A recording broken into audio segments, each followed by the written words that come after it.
Assalamualaikum warahmatullahi wabarakatuh. Waalaikumsalam warahmatullahi wabarakatuh. Alhamdulillahi rabbil alamin. Wassalatu wassalamu ala ashrafil anbiya'i wal mursalin wa ala alihi wa ashabihi ajma'in. Amma ba'du.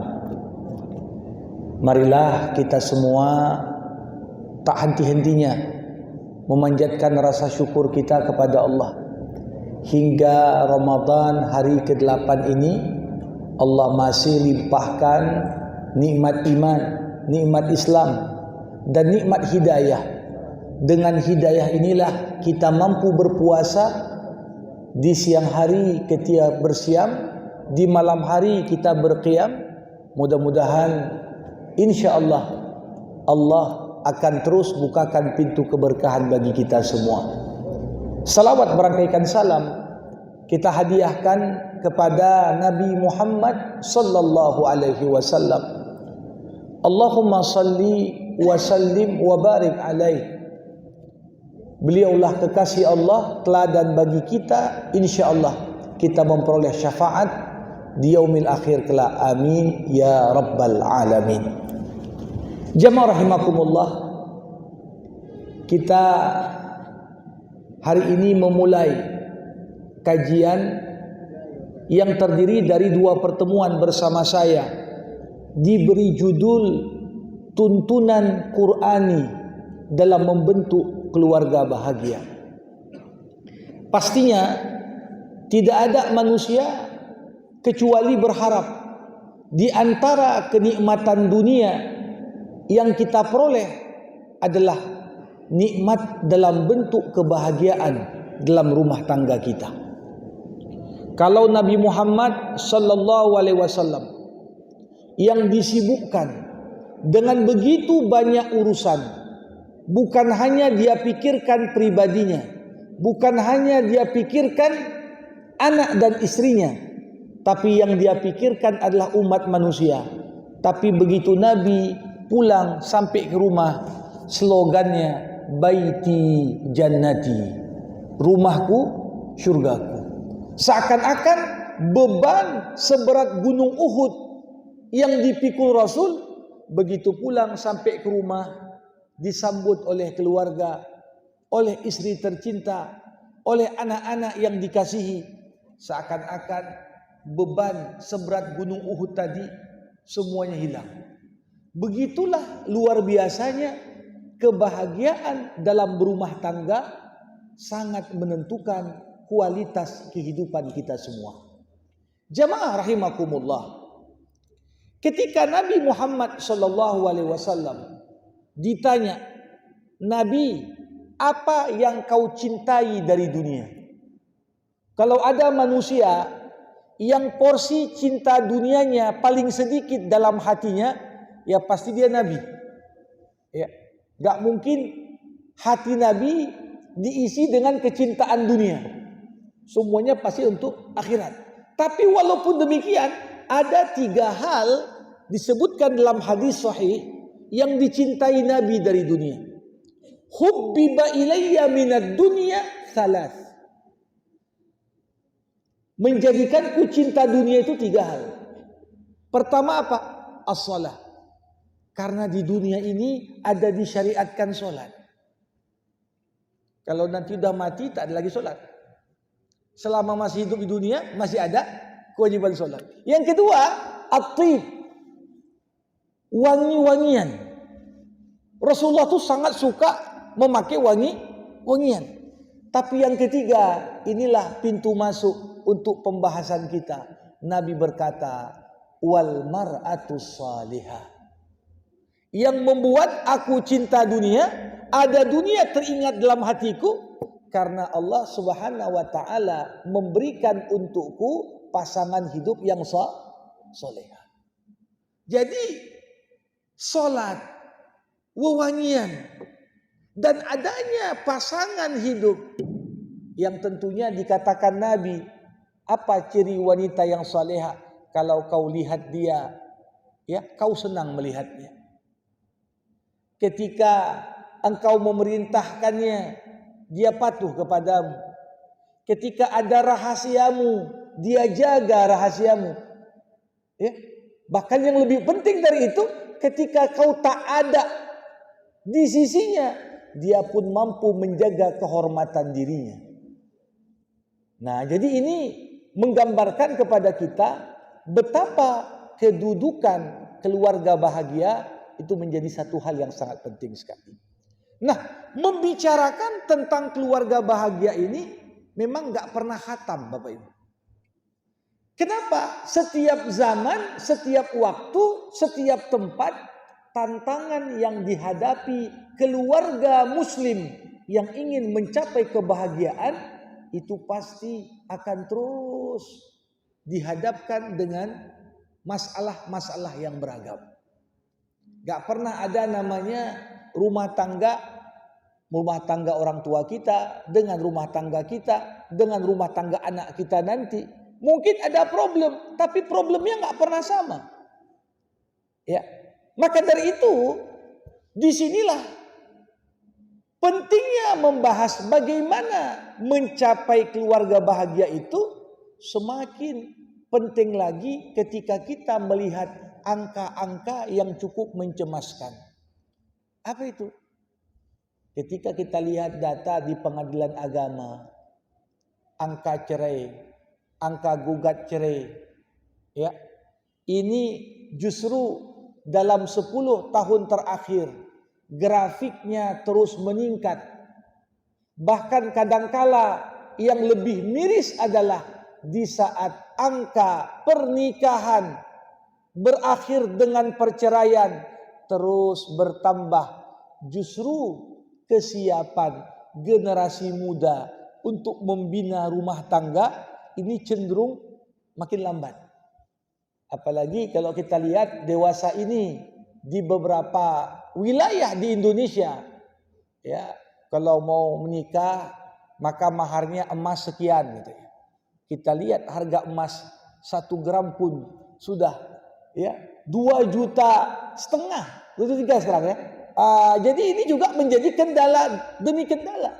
Sehingga coba bayangkan bagaimana yang dihadapi oleh manusia di masa sekarang. Satu sisi tantangan untuk menikah makin banyak, di sisi lain masalah yang mendorong terjadinya perceraian makin beragam juga. Maka kalau kita masih dalam ikatan perkawinan, Allah akan anugerahkan kepada kita pasangan hidup. Allah anugerahkan pada kita anak-anak yang soleh dan soleha. Ini diantara mata'ud dunia, kenikmatan dunia yang tentunya perlu untuk senantiasa kita jaga dan kita syukuri. Jamaah rahimakumullah, pembahasan tuntunan Qur'ani ini menjadi penting. Kenapa? Rumah tangga muslim tak sama dengan rumah tangga mereka di luar Islam. Karena kita sebagai muslim punya pegangan, punya tuntunan, punya rujukan. Inilah yang menjadi rule of the game. Kalau kita anggap rumah tangga itu sebagai bagian dari aktivitas kita di dunia, pasti di sana sini ada perselisihan. Di sana sini ada silang pendapat. Bagaimana sikap orang beriman?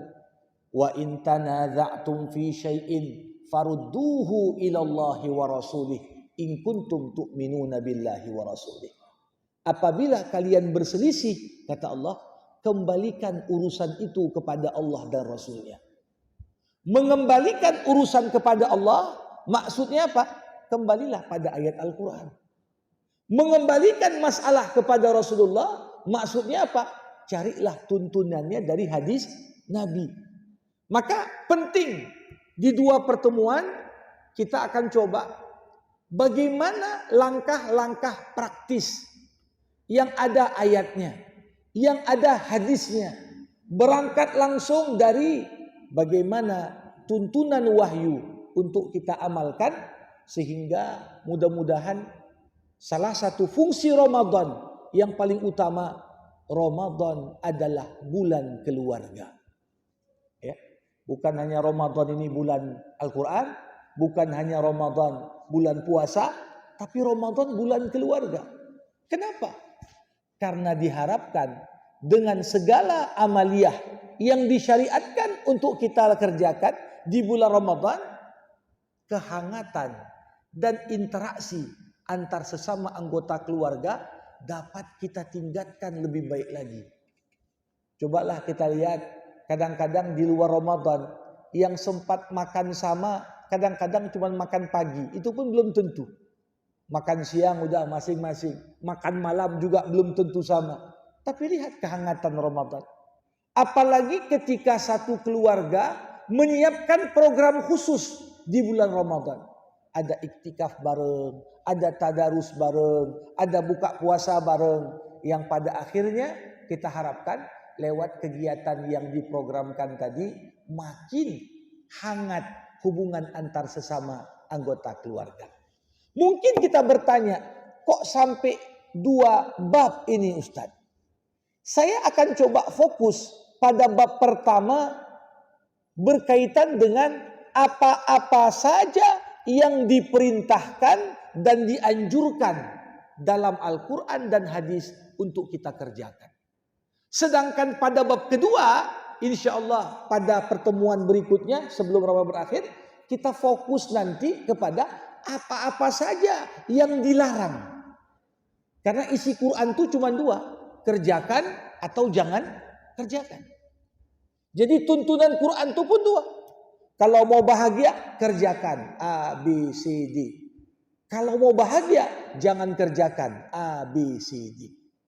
Insya Allah dengan mengucap bismillah tentunya kita awali pembahasan tuntunan Qur'ani dalam bentuk perintah bagaimana mewujudkan keluarga bahagia.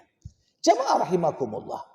Hal pertama yang diajarkan Quran kepada kita bahwasanya setiap orang yang ingin berkeluarga perlu memahami konsep keberpasangan. Allah Subhanahu wa taala mengatakan dalam Al-Qur'an, "Wa min kulli syai'in khalaqna dzaujaini la'allakum tadhakkarun." Dari segala sesuatu kami ciptakan berpasang-pasangan. Kalau kita lihat sendal kita, itu pasangan, ada sendal kanan, ada sendal kiri. Kalau dikatakan apakah yang kanan sama dengan yang kiri? Enggak. Walaupun keduanya mirip, tapi kita pahami di antara keduanya ada perbedaan. Itulah hakikat bagaimana memahami rumah tangga yang dalam hal ini dan yang kita bentuk keluarga terdiri dari laki-laki dan wanita yang punya sifat yang tidak sama. Kecenderungannya berbeda-beda, apalagi dibesarkan dan dididik masing-masing dengan latar belakang keluarga yang berbeda-beda. Belum lagi kalau dilihat aspek emosi wanita dan pria juga nggak sama. Aspek psikologi wanita dan pria juga tak sama. Coba bayangkan, tapi Allah Subhanahu wa taala bagaimana di tengah perbedaan yang begitu banyak tadi disatukanlah perbedaan itu dengan sebuah ikatan suci.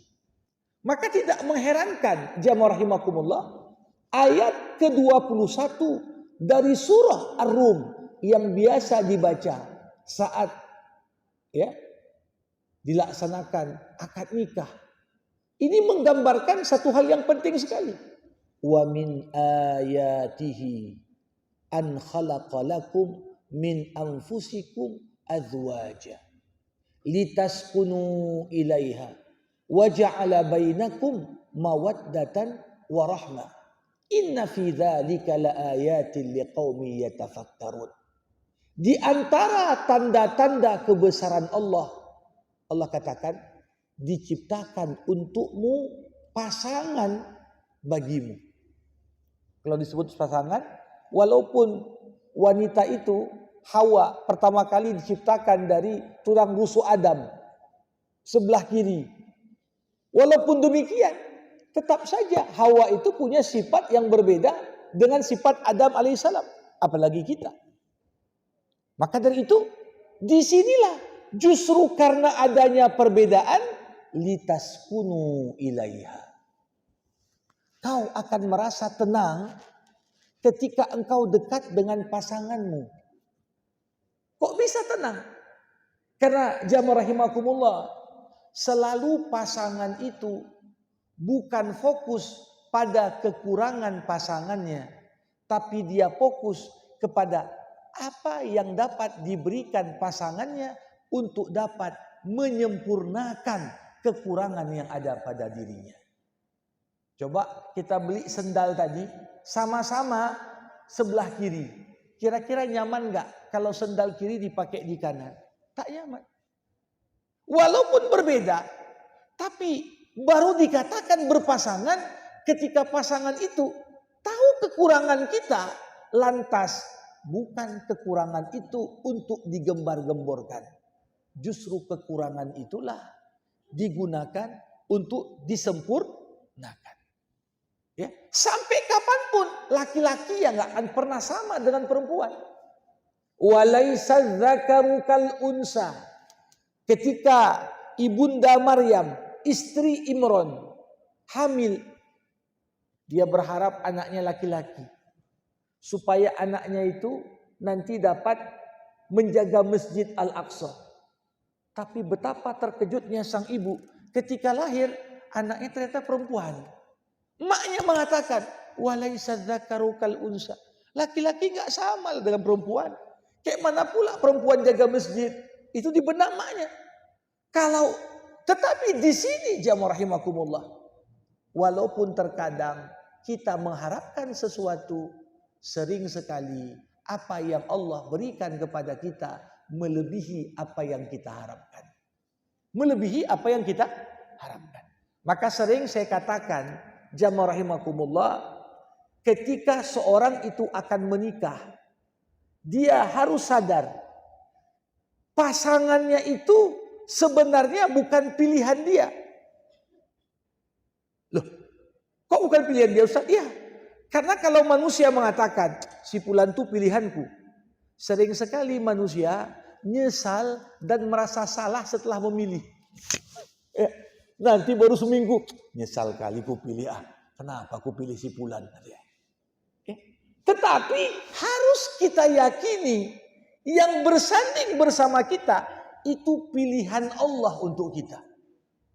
Loh, kok bisa tiba-tiba pilihan Allah? Ya, karena manusia sering salah pilih, tapi Allah nggak pernah salah pilih.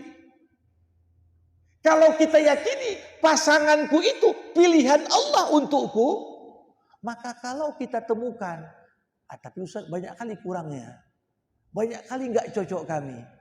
Di sini bukan masalah salah atau benar dalam memilih, tapi kalau itu sudah pilihan Allah, kembali seberapa besar rasa syukur kita terhadap apa yang Allah pilihkan kepada kita. Kalau kita sadari pasangan hidup kita itu adalah pilihan Allah, di sini perkaranya bukan benar atau salah. Pandaikah engkau mensyukuri apa yang Allah kasih? Kalau Allah sudah kasih sesuatu, tapi kita tak pandai syukuri, sebagus apapun yang dikasih Allah, tetap aja ada kurangnya. Jamaah rahimakumullah. Jadi ini yang sering sekali kita sering abai. Keluarga bahagia bukanlah keluarga yang terdiri dari orang yang punya kesamaan dalam segala hal. Tidak. Keluarga itu justru terbentuk dari banyak perbedaan. Satu suka pedas, satu suka manis. Wah, beda. Tapi justru dari perbedaan itu muncul kekayaan, muncul keharmonisan. Kenapa? Berangkat dari apa yang dikatakan Nabi, la yafruku mu'minun mu'minah in radiya minha khuluqan lam yarda minhal akhar. Janganlah seorang mukmin itu banyak mengeluh tentang istrinya yang mukminah. Aduh, si fulan gini, si fulan begitu. Kenapa? Nabi Muhammad katakan tips. In radiya minha khuluqan. Kalaupun ada sifat-sifat istrimu yang tak kau suka, pasti di sisi lain tetap ada sifatnya yang kau suka. Gak ada paket sempurna dan paket lengkap. Semua yang suka ada satu orang. Tidak. Tetap aja ada yang kita keluhkan. Kurang ini, kurang itu. Itu biasa. Kenapa? Karena memang inilah kunci dalam menggapai kebahagiaan, memahami konsep keberpasangan. Ya, jadi bagaimana keberpasangan di dalam ayat tadi diikat dengan segala perbedaan yang ada di dalamnya. Ada ikatan pertama namanya sakinah. Ada ikatan kedua namanya mawaddah. Ada ikatan ketiga namanya rahmah. Dari sinilah kemudian 3 ikatan ini dikuatkan dan disahkan dengan ikatan keempat, legal formal. Itulah ikatan akad. Nah, apa itu ikatan sakinah? Sakinah maknanya tenang. Hati manusia ini kalau merasa dalam kondisi yang aman, biasanya kita tenang. Tapi kalau hati kita merasa ada ancaman, kita nggak tenang. Khawatir terus, was-was. Nah, ini menjadi tanda penting tentang adanya pemahaman konsep keberpasangan tadi. Di saat kita tahu kekurangan yang ada pada aku justru akan disempurnakan oleh pasanganku. Aku tak pandai ini, tak pandai itu, sikapku begini, sikapku begitu. Istriku melengkapiku. Di sisi yang lain, seorang istri pun sadar. Aku pun banyak kekurangan juga bang. Kurang ini, kurang itu, gak bisa ini, gak bisa itu. Gak apa-apa. Ada kelebihan yang ada pada diriku. Disitulah aku sempurnakan kekurangan yang ada pada dirimu. Maka jamaah rahimakumullah. Kadang-kadang kalau dalam segala hal ya dibawa seakan-akan hubungan pria dan wanita ini seperti kompetisi, apalagi sering sekali ya paham-paham gender ini digiring seakan-akan antara pria dan wanita lomba-lombaan. Kalau ditanya mana bagus laki-laki atau perempuan, ini pertanyaan dari awal udah salah. Pertanyaan dari awal sudah salah. Kalau kita katakan laki-laki secara psikologis lebih banyak berpikir pakai otak. Tapi kadang-kadang kurang pakai emosi. Ya. Wanita di sisi yang lain, berpikir pakai perasaan. Walaupun bukan berarti dia nggak pakai akal pikiran, tidak. Kalau kita pertentangkan sifat yang ada pada pria dan wanita ini sama seperti orang Bapak Ibu. Ketika ditawarkan naik bus, dia mengkritik bus.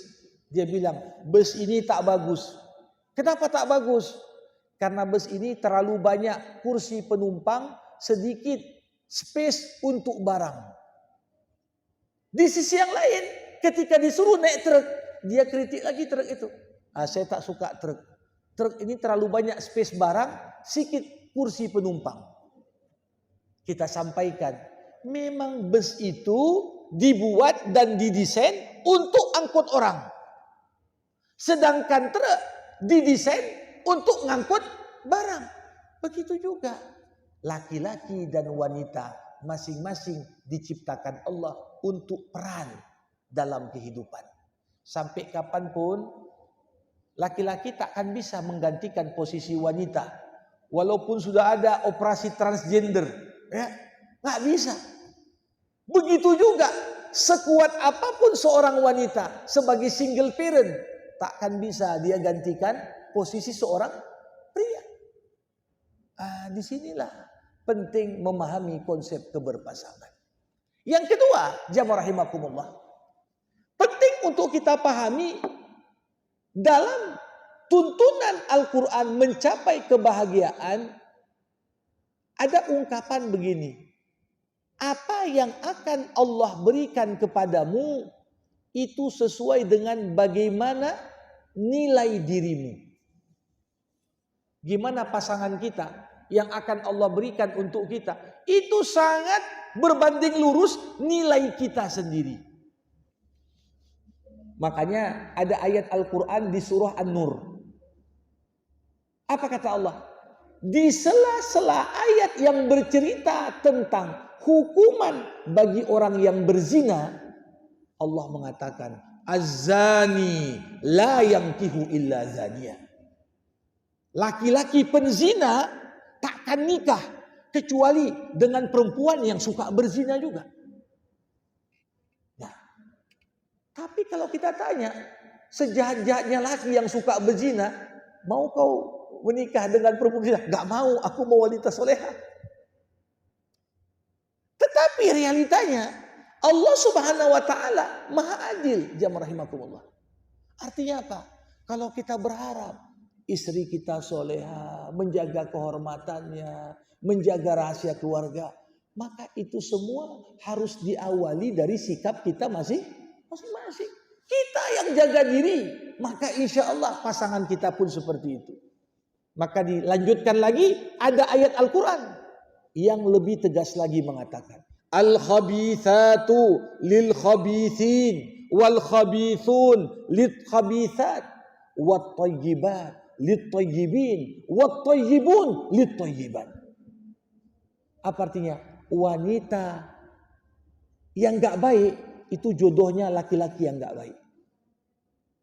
Laki-laki yang gak baik jodohnya juga perempuan gak baik. Wanita yang baik-baik jodohnya laki-laki yang baik. Laki-laki yang baik jodohnya wanita yang baik-baik juga. Nah, jadi di sini walaupun jamaah rahimakumullah ada aja dalam sejarah kondisi-kondisi tak ideal. Fir'aun, betapa jahat Fir'aun sampai ngaku Tuhan, tapi dapat istri wanita soleha, Asia. Ini kan istilahnya pengecualian dari kaedah. Ya, ini namanya pengecualian dari kaedah. Enggak selalu begitu ada. Seakan-akan ini adalah bentuk ujian yang diberikan Allah kepada Asia untuk mengangkatnya kepada derajat wanita istimewa dalam Islam. Kenapa? Dapat pula dia laki-laki model Fir'aun. Bahkan ada para nabi yang diuji Allah dengan istri yang tak beriman. Nabi Nuh, istrinya juga tak beriman. Nabi Lut, istrinya pro LGBT. Ya, jadi tapi kaedah umum untuk mencapai kebahagiaan, apa yang kau pengen dari istrimu, apa yang kau pengen dari suamimu, maka sebelum kita menuntut kepada mereka, pastikan kita udah baik nggak sampai kita minta jadi orang baik dia. Kenapa? Selalu yang buruk jodohnya sama yang buruk, dan yang baik jodohnya juga dengan yang baik. Nah, ini hal kedua yang bisa kita ambil dan tarik dari beberapa tuntunan ayat Al-Quran. Yang ketiga, jemaah rahimakumullah, dalam Islam betapa penting kita melihat di antara faktor penting dalam mewujudkan rumah tangga yang bahagia, ini bagaimana kesiapan dari masing-masing pihak untuk saling melakukan tanggung jawabnya. Makanya kalau kita lihat, kalau dalam fikih, begitu suatu akad nikah itu dianggap sah, ada kewajiban di pundak suami, wajib ditunaikan. Ada kewajiban di pundak istri, wajib ditunaikan. Kalau masing-masing gak mengerjakan kewajibannya, lahirlah kondisi yang namanya nusus. Nusus itu apa? Apakah istrinya yang durhaka pada suami, apakah suaminya yang durhaka pada istri? Ini bisa dikatakan bentuk alarm kondisi rumah tangga yang tidak baik-baik saja. Suami sebagai contoh, udah sah akad nikah, tapi tidak dibayarnya mahar. Mahar itu kewajiban. Mahar adalah hak istri. Bahkan ketika mahar itu dalam bentuk dibayar cicil, itu tetap terhitung sebagai hutang yang wajib dibayarkan suami. Kalau suami meninggal, maharnya belum lunas, dipotong dulu dari warisan. untuk lunaskan mahar, baru dihitung sisanya itu sebagai warisan. Kenapa? Itu hak istri. Ya. Termasuk juga kewajiban suami apa? Nafkah. Tanpa kita sadari, jamaah rahimakumullah, kualitas kebahagiaan dalam keluarga sering sekali berbanding lurus dengan kualitas nafkah yang kita bawa pulang ke rumah. Kenapa saya katakan demikian? Nafkah ini bukan perkara banyak atau sedikitnya, tapi yang memastikan apakah rumah tangga kita bahagia atau tidak, nafkah yang kita bawa pulang ini berkah atau tidak.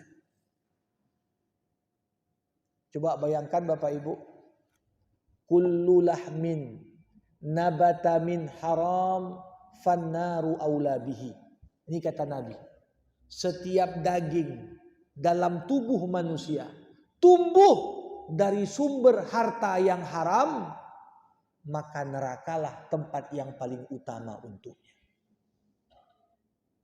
Jadi kadang-kadang kita bawa duit dari yang penting ada. Tak kita pastikan ini gimana. Boleh jadi uang yang dibawa banyak, tapi kalau jauh dari kata berkah, ya tak jarang rumah tangga itu di saat ekonomi keluarga makin meningkat, justru cekcok makin banyak. Biasanya waktu susah, tapi banyak orang menikah di waktu susah. Sama-sama mencoba untuk memahami kondisi lah. Tapi di saat Allah mulai bukakan dunia, karir suami melejit, usaha istri juga makin berkembang. Justru di situ di tengah duit yang banyak, loh kok asik cekcok aja. Apa yang menjadi masalah? Boleh jadi bukan soal berapa kuantitas dan nominal harta yang dikumpulkan, tapi seberapa berkah harta yang kita bawa pulang.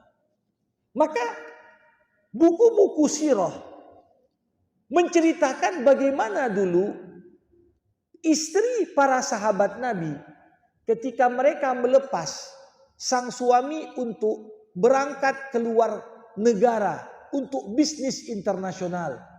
Istri-istri itu tahu akan ditinggalkan sampai sebulan lebih. Mereka katakan pada suaminya, "Wahai suamiku, jagalah hak Allah." Carilah harta yang halal. Sesungguhnya kami, istri dan anakmu bersabar karena lapar. Tapi kami tak sabar kalau masuk neraka. Kalau pesan yang dibawa, pesan seperti ini, maka seorang suami pun bekerja penuh integritas. Dia tahu kalau yang tak halal untuk apalah aku bawa pulang. Kenapa? Bukan tambah bahagia. Ya. Ada orang dulu masih awal rumah tangganya, rumah pun masih ngekos. Bukan nyewa, ngekos. Hanya sewa satu kamar dengan segala keterbatasan. Tapi luar biasa. Begitu sampai pulang ke rumah, betul-betul bukan baiti jannati, kamarku surgaku. Kalau cuma kamar yang ada. Ya. Tapi seketika harta bertambah. Seharusnya kalau diikuti dengan bertambahnya rasa syukur kepada Allah, pasti itu juga akan menambah kebahagiaan kita. Jadi memahami apa makna keberpasangan, ya. Kemudian tadi memahami juga bahwasanya peran dan tugas masing-masing itu ada. Litaskunu ilaiha. Kemudian ada ikatan kedua, namanya apa? Mawaddah. Kalau sakinah tadi, karena kita tahu pasangan kita bisa diandalkan untuk menutupi kekurangan kita. Itulah yang melahirkan rasa tenang. Istri tahu suaminya bisa diandalkan. Suami tahu istrinya pun bisa diandalkan. Tenang hati kita. Ketika orang yang kita andalkan ada di sebelah kita. Tapi mawaddah maknanya adalah kekaguman seseorang terhadap kelebihan yang ada pada pasangannya. Nah, rasa kagum inilah yang melahirkan cinta, Bapak Ibu. Kita nampak pada istri kita orangnya ulet, bekerja, jujur, amanah, sangat setia. Wah, itu yang membuat hati kita ini tenang. Ini yang membuat kita kagum. Begitu juga istri melihat pada suaminya, etos kerja tinggi, disiplin, tegas, ya. Ini yang membuat dirinya juga kagum. Setelah adanya mawaddah, disempurnakan dengan ikatan ketiga, itulah rahmah. Apa arti rahmah Bapak Ibu? Rahmah artinya kesiapan kita menerima kekurangan yang ada pada pasangan kita. Kalau kagum pada kelebihannya, bagus. Tapi jangan pula mau menerima kelebihannya saja. Ya harus siap juga dengan segala kekurangannya. Apa kekurangannya? Ya, aku baru belajar masak bang, belum enak kali masaknya. Oke lah, gak apa-apa. Kan begitu. Seorang menerima kekurangan. Karena sama-sama kita saling belajar. Berumah tangga itu bagian dari proses pembelajaran yang tak pernah habis. Lifelong learning itu. Paling banyak ruang kita bisa bertumbuh untuk belajar itu dalam ikatan rumah tangga. Maka tidak mengherankan Bapak Ibu, suami dan istri dalam bahasa Al-Quran disebut dengan wasahibi bil jambi, teman di sebelah. Kalau ditanya siapa teman terdekat di muka bumi, ya pasangan hidup kita, itu teman. Teman. Dialah yang membersamai kita di kala susah. Dia juga berbagi kebahagiaan di kala senang. Dia teman di samping. Ya. Dan tak jarang kita melihat, boleh jadi suami istri, ya, apakah tinggal jauh dari keluarga masing-masing, apakah tinggal dekat dengan keluarga istri, apakah tinggal dekat dengan keluarga suami, tapi masing-masing harus menghargai apa pengorbanan dari pasangannya dalam tetap menjaga ikatan rumah tangga tersebut. Jamaah rahimakumullah. Bagian tuntunan berikutnya yang diajarkan Quran kepada kita, bahwasanya apa? Setiap rumah tangga harus diniatkan untuk menjemput keutamaan dari Allah Subhanahu wa taala.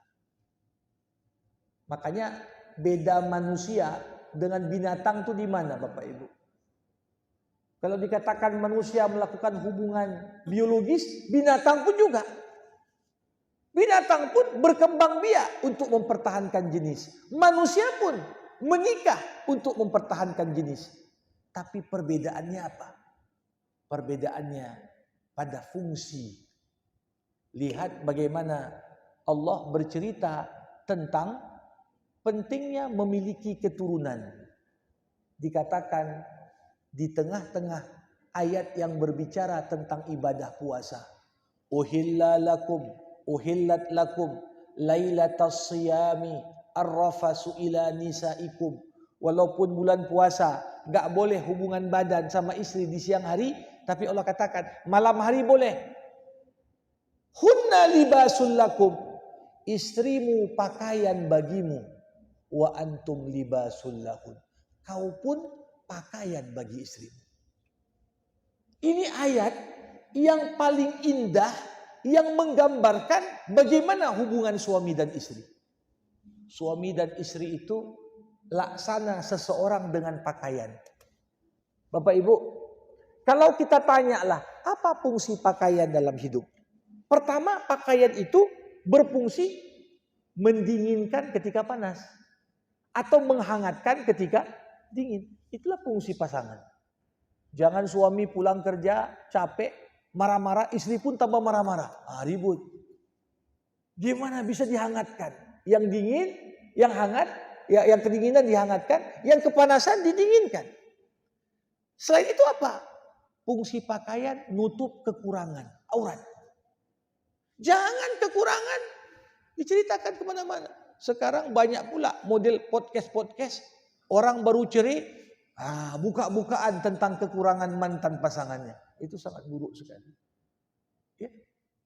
Nah, jamaah rahimakumullah, termasuk fungsi pakaian itu untuk keindahan.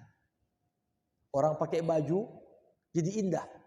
Begitu juga lah suami dan istri semakin memperindah dan mempercantik diri karena ada pasangannya. Jadi ini beberapa hal yang tentunya digambarkan dalam Al-Quran. Tapi kita nanti pada pertemuan kedua fokus mana yang dilarang. Yang sering sekali itu menjadi penyebab mengakibatkan munculnya cekcok yang pada akhirnya menghilangkan kebahagiaan. Saya kira sampai di sini saya batasi pengantar, diberikan kesempatan ada waktu 5 menit kurang lebih untuk kita tanya jawab. Terima kasih. Ya, kami persilakan kepada Bapak Ibu jemaah sekalian bagi yang ingin ditanyakan atau berdiskusi seputar tema yang telah disampaikan. Kami persilakan.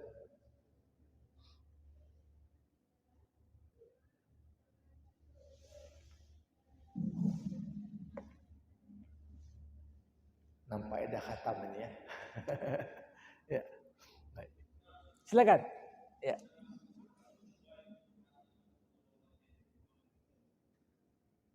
Kurang terdengar Pak. Bentar ya, ulang ya.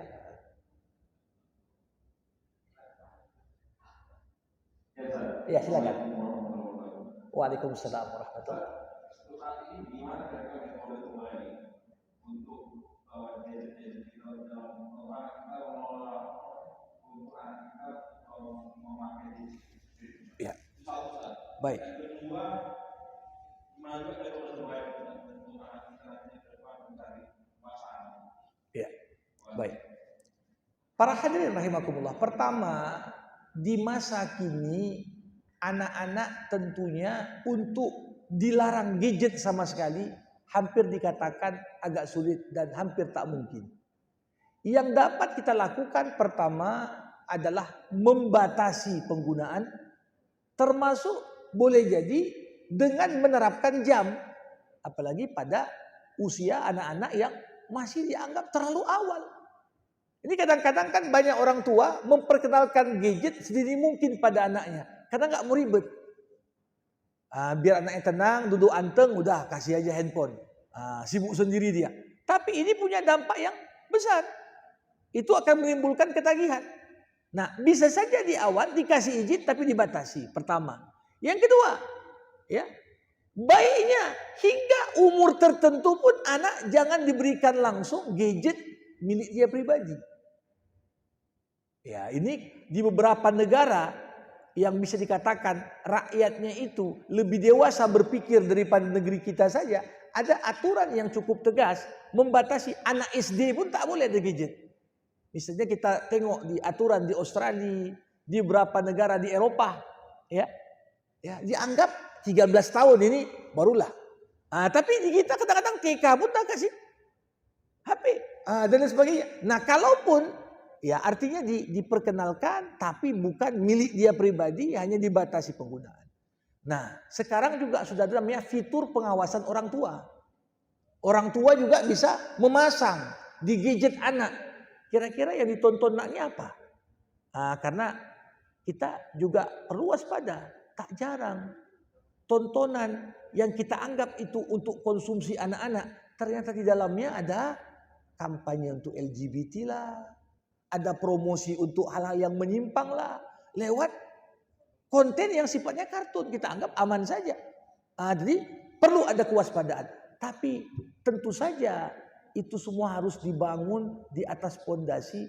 Kita tanamkan sejak awal bahwasanya apapun yang dilakukan anak, dia harus siap mempertanggungjawabkannya. Dan anak harus disadarkan siapapun melakukan apapun selalu dalam pengawasan dan pantauan Allah. Inilah kuncinya sebenarnya. Kalau anak itu sadar diri Allah selalu mengawasinya, insya Allah itu akan meringankan kerja orang tua dalam banyak aspek. Nah, kemudian tadi yang kedua agak terlupa saya. Mencari pasangan hidup yang baik untuk anak. Ya. Nah, tentunya jamaah rahimakumullah. Memang terkadang anak itu kan merasa, ya aku yang menjalani kehidupan, aku yang milih sendiri, kan begitu. Tetapi di mana anak berada, di mana anak menemukan calon pasangannya, itu akan sangat sedikit banyak menentukan kualitas si calon tadi. Kalau dia jumpanya di tempat-tempat tak jelas, nah tentunya ini kan sedikit banyak menggambarkan latar belakang si calon. Apalagi sekarang kalau hanya berpatokan pakai aplikasi lah, ini itu. Kita tahu video pun bisa pakai AI berubah wajah. Ya. Banyak kasus-kasus yang telah terjadi, orang pada akhirnya menikah baru tahu dia ternyata pasangannya udah transgender. Banyak terjadi. Nah, maka sebenarnya walaupun dikatakan kolot dan tertinggal, tapi sebenarnya seorang itu hendaklah sebelum tahu dan kenal dengan pasangannya, tahu juga latar belakang keluarganya bagaimana. Jadi bibit bebet bobot itu, ya itu sejalan. Makanya dikatakan dalam hadis Nabi, tungkahul mar'ah li arba'. Seorang itu ketika memilih untuk memutuskan menikahi seorang, pertimbangannya 4. Pertama apa? Li jamaliha, karena parasnya. Gantengkah dia, cantikkah dia, pasti orang nengok itu. Yang kedua, lima liha, hartanya macam mana. Yang ketiga, lina sabiha, keturunan siapa dia, siapa ayahnya, gimana keluarganya. Barulah lidiniha. Tapi Al-Quran mengatakan, hadis Nabi mengatakan, fazfar bizatidin. Walaupun kau lihat tampangnya, walaupun kau lihat hartanya, walaupun lihat nasabnya, yang gak boleh diabaikan sama sekali, lihat agamanya. Kenapa? Karena tampang, uang, nasab tanpa agama itu sangat berbahaya sekali. Jadi lihat dari sisi perilakunya, pengaman agamanya, maka anak-anak kita ini banyak sekarang. Pengajian-pengajian pun ini terjadi gap. Ngaji itu biasa ikut orang tua aja, anaknya nggak pernah dibawa. Ketika orang tua udah pada meninggal, ngajinya pun bubar karena nggak ada lagi jemaahnya. Kenapa tak kita manfaatkan? Antar sesama jemaah bawa anaknya, saling kenalan, mulai jadi jodoh di situ.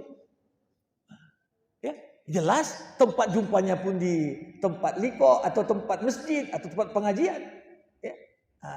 Tentunya di sini ya tentunya dengan pendekatan kita juga tak sifatnya memaksa kepada anak, tapi memberikan gambaran. Karena sering sekali topik-topik seperti ini tabu dibahas. Ya, akhirnya anak belajar dari Google, belajar dari AI.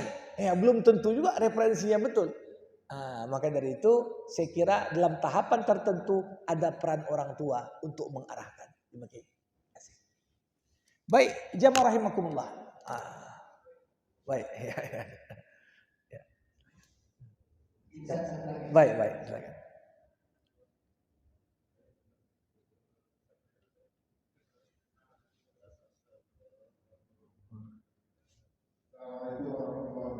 Waalaikumsalam warahmatullahi wabarakatuh.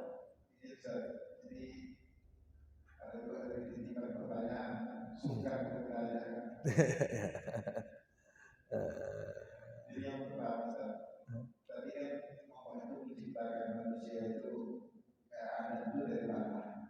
Ya. Kira-kira apa hikmahnya? Kenapa Allah menciptakan Hawa dari tanah yang lain? Ya. Kenapa Ya. dari Adam? Ya.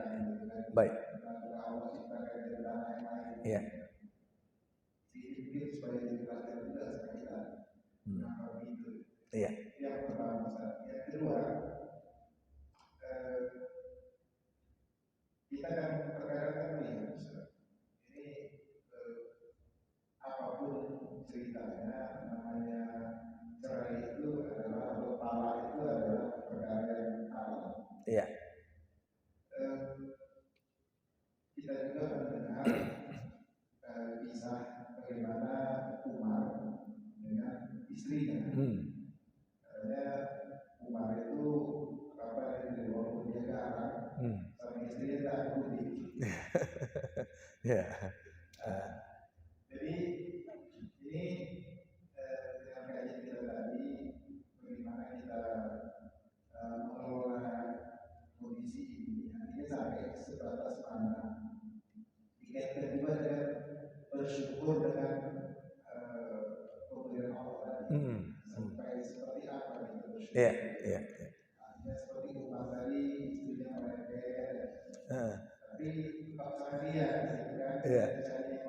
Iya. Bersyukur lagi syakatum lah. Zidanakum. Tambah lagi dia. Jadi kadang-kadang kita juga melihat di masyarakat ini suami istri salah satu sakit, sakit parah, tapi dia tidak berniat untuk berpisah, terus melanjutkan rumah tangga itu. Nah ini bagaimana kira-kira pengelolaan ini? Baik. Waalaikumsalam warahmatullahi. Baik, terima kasih. Pertama tadi, kenapalah Hawa itu diciptakan dari Adam? Kenapa nggak dari tanah lain aja?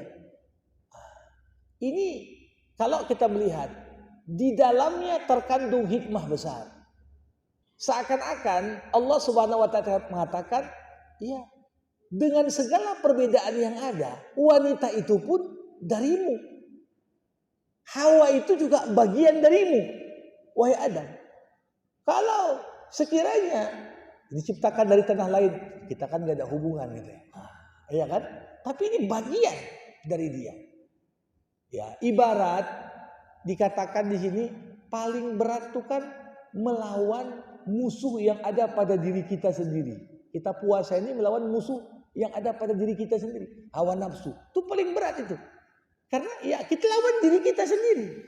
Nah, begitu juga keragaman. Boleh jadi ada sifat wanita tak disenangi pria, ada sifat pria tak disenangi wanita.